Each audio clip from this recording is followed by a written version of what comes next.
Saldinos is all about connecting family, friends, and food.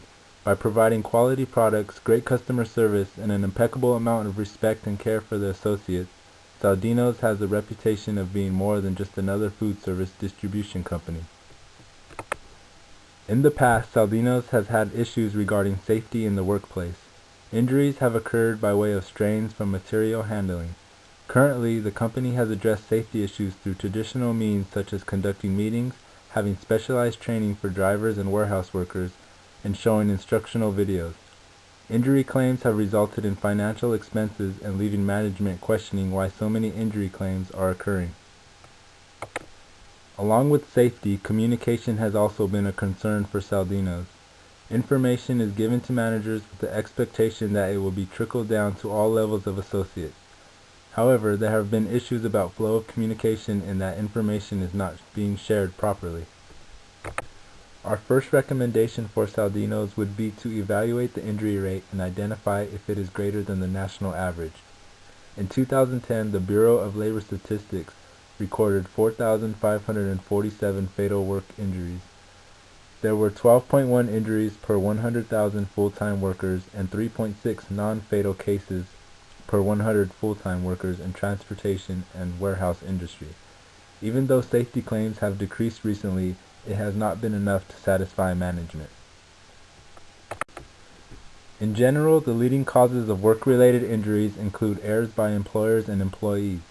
This includes employers failing to maintain a safe workplace for their employees and employees not following safety procedures when using machinery and performing daily tasks. Low physical fitness greatly contributes to the inability of employees to perform these tasks. Our first suggestion to Saldinos begins with keeping a safe environment for employees. We suggest performing periodical equipment maintenance and proper equipment inspection. When issues are found, actions to fix problems should be addressed immediately. Our second suggestion to address safety includes correcting employee error and failure to follow proper safety procedures. We suggest having supervisors monitor associates as they perform high-risk tasks to ensure that they follow proper safety precautions, requiring extra monitoring to associates who have had frequent incidents, and performing random drug tests regularly. We also suggest providing incentives for employees who do not have any safety claims over a given period of time. We believe this approach will result in positive outcomes because it is supported by the operant conditioning theory. Operant conditioning occurs when an individual changes the occurrence of an action based on the stimulus. To improve safety, frequent training meetings should still occur but with more involvement from associates. Associates can be responsible for teaching the trainings which can instill the lessons into these associates. They would also be involved in identifying the safety hazards that need to be addressed. Finally, communication is essential in creating a safe environment.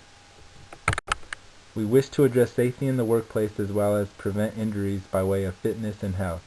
We suggest that an effective corporate fitness and wellness program is adopted to improve associates' physical fitness.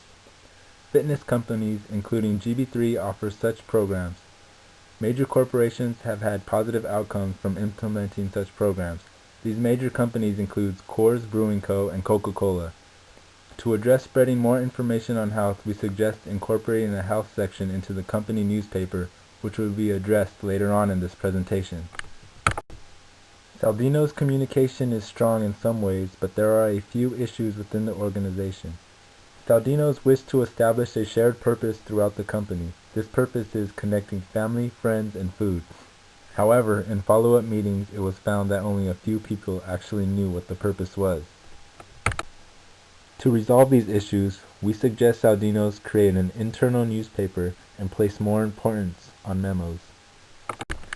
Our first suggestion to help resolve the issues of communication would be to develop an internal newspaper. This should be a weekly or bi-weekly newspaper that is distributed to all Saldinos associates. Saldinos' shared purpose, connecting family, friends, and food, will be printed on the front of every newspaper in bold lettering. This is intended to help develop a shared culture across the company and create a closer relationship with all employees. The newspaper should include news about the company such as new business contracts, expansion, and changes in management.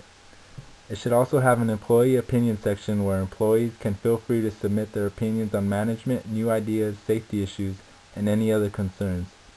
This section will fulfill their esteem needs, according to Maslow's hierarchy of needs theory, which states that individuals have the need to do something that is meaningful. Having the voices of associates heard can do this. The newspaper should also include an Employee of the Week or Month section to honor those associates that are doing exceptionally well.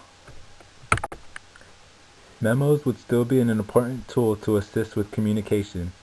We suggest Saldinos print their shared purpose statement, connecting family, friends, and food, at the top of each memo as a reminder to all associates, and have upper management emphasize the importance of memos to middle management. We hope you take into consideration some of our suggestions to improve Saldinos' issues of safety and communication. It has been our pleasure to work on assisting such an established company in this community.